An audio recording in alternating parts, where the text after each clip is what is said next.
Welcome back to COTT Electronics.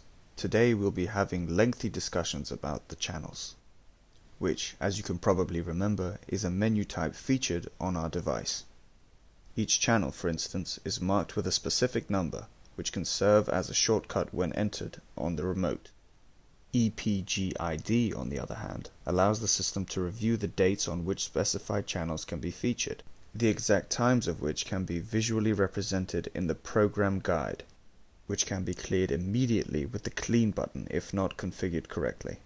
When a specific channel is featured on the device, you may restrict its access by enabling its PIN, which can be included in specific packages and hotel deals. Once the PIN is enabled, the channel cannot be accessed by the customer without it.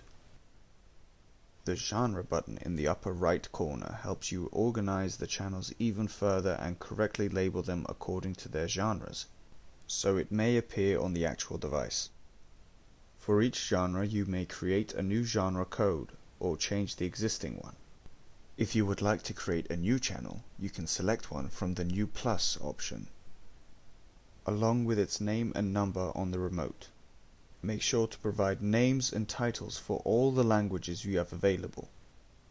The EPG ID must be specific here, and the supplementary plugin stream must be uploaded. There are two types of streams: click on mode, and then change the types to either catch up, which is pre-recorded, or live, which is pretty much self-explanatory. These play the role of the reserve or rather backup versions of the program itself. If you plan on uploading a stream, then it must be done in the following formats: HLS, HTTP, UDP multicast, among others.